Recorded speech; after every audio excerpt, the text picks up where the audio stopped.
네, 미국과 중국이 넉 달 만에 고위급 대화를 가졌지만 또다시 충돌했습니다. 웬디 셔먼 미 국무부 부장관이 중국을 방문해 고위 관리들을 만났지만 협력 모색보다는 갈등을 확인하는 차원에 그쳤다는 평가가 나오고 있습니다.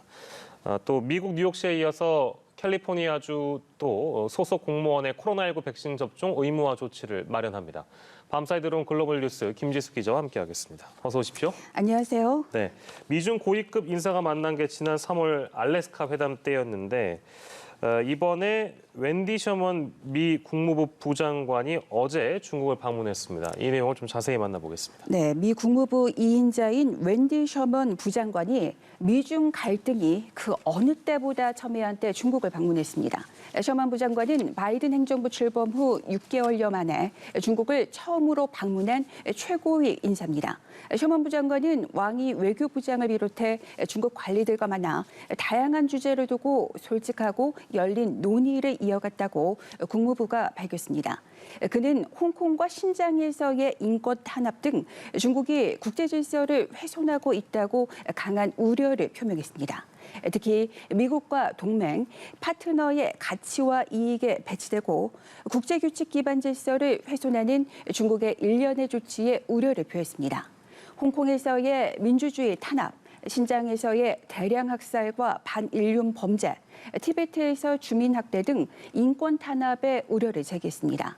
셔먼 부장관은 사이버 공간, 대만 해협, 동중국해와 남중국해에서 보였던 중국의 공격, 도발과 관련한 우려도 전달했습니다. 이와 함께 세계보건기구 WHO의 코로나19 기원을 둘러싼 2차 조사를 중국 정부가 불허한 것도 문제로 제기했습니다. 다만 미국은 중국과의 갈등을 바라지 않는다면서 북한 문제나 기후변화 문제와 관련해서는 두 나라 간 협력이 중요하다고 강조했습니다. 중국은 미국에 요구하는 개선 사항과 자신들의 중점 관심 사안을 담은 두 가지 리스트를 처음으로 제시하면서 공세를 폈습니다. 셰펑 부부장은 두 나라 관계는 교착 상태에 빠졌으며 심각한 어려움에 직면했는데 근본적으로 미국의 일부 인사가 중국을 가상회적으로 삼았기 때문이라고 말했습니다. 미국의 구조적 문제를 중국 탓으로 돌리고도 있다고 그렇게 지적했습니다. 그는 미국은 매우 잘못된 사고와 위험한 중국 정책을 바꿔야 한다면서 구동존이 서로 다름을 인정하고 같은 점을 찾는다는 뜻이 담긴 한자 성어를 사용해 미국의 태도 변화를 촉구했습니다. 셔먼 부장관의 이번 중국 방문은 큰 관심을 모았지만 감정의 골을 줄이기에는 역부족이라는 평가가 나오고 있습니다. 네, 이번에는 코로나19 소식 만나보겠습니다. 미국 정부가 상당수 국가를 상대로 시행하고 있는 국제 여행 제한 방침을 당분간 유지하기로 했다고요? 네, 백악관은 델타 변이가 전 세계적으로 확산하고 있다면서 현 시점에서 기존의 여행 제한 방침을 유지할 것이라고 밝혔습니다. 이 결정은 지난해부터 시행된 자국민 여행 규제가 단기간에 해제되지 않을 것임을 보여주고 있습니다.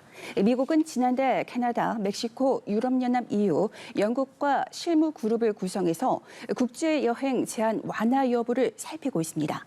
유럽 국가들이 미국인 백신 접종자를 대상으로 여행 제한을 완화했지만 미국은 자국으로 들어오려는 여행객에게 계속해서 규제를 두고 있습니다.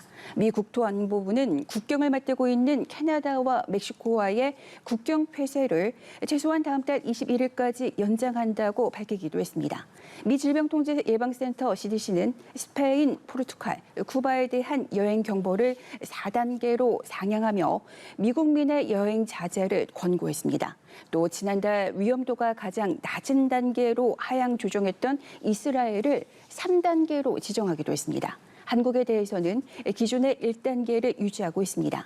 이 같은 조치는 델타 변이가 전 세계적으로 확산하면서 바이러스의 미국 내 유입을 최대한 차단하겠다는 것으로 해석됩니다. 네, 그리고 지난주에 저희가 전해드렸었는데요. 미국 간호사협회 등 보건의료단체가 의료 종사자의 코로나19 백신 접종을 의무화 촉구했다는 건데 이게 현실화되고 있다고요? 네, 우선 미국의 뉴욕시가 34만 명에 달하는 시 공무원에게 백신 접종을 의무화하기로 했습니다.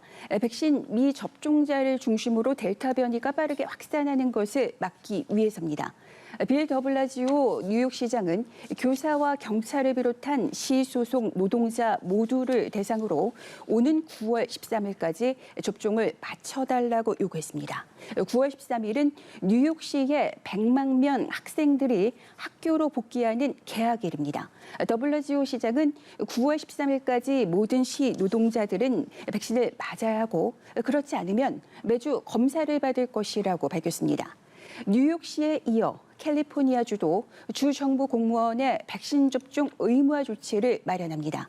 캘리포니아주는 24만 6천여 명의 주 정부 직원, 의료 종사자들에게 백신 접종을 요구할 것이라고 밝혔습니다. 의무화 조치는 다음 달 9일부터 23일까지 시행됩니다.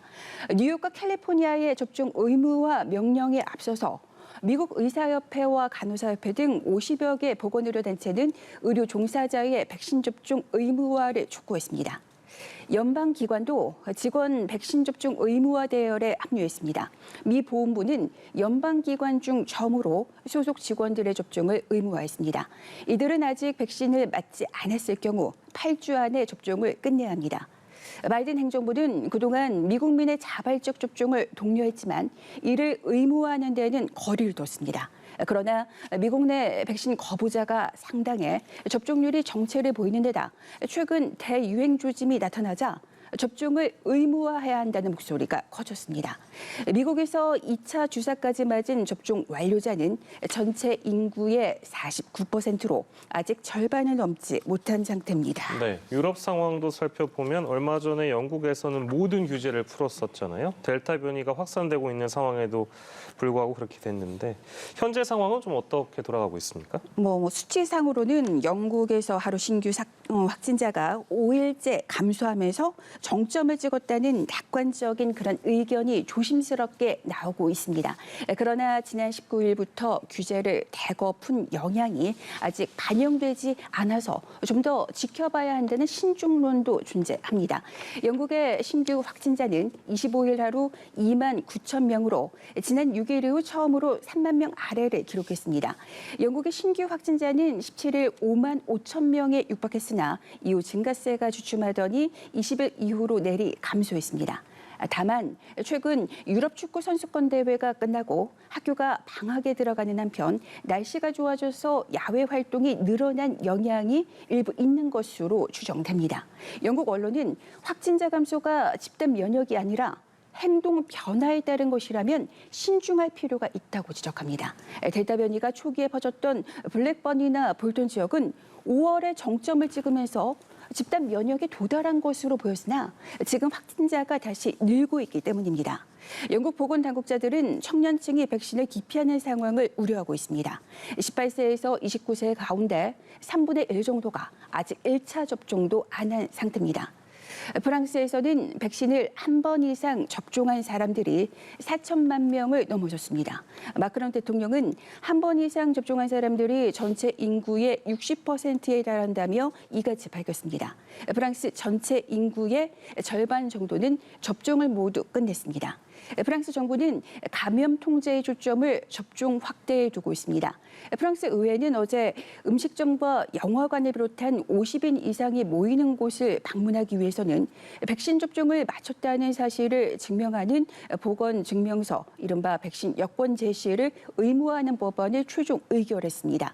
일각에서는 이 같은 조치가 과도한 제약이라며 주말 동안 16만 명이 규탄 시위를 벌이기도 했습니다. 프랑스에서 하루 신규 확진자는 최근 2만 명 안팎을 이어가고 있습니다. 네, 오늘도 다양한 국제 소식들 만나봤습니다. 지금까지 글로벌 브리핑 김지수 기자와 함께했습니다. 고맙습니다.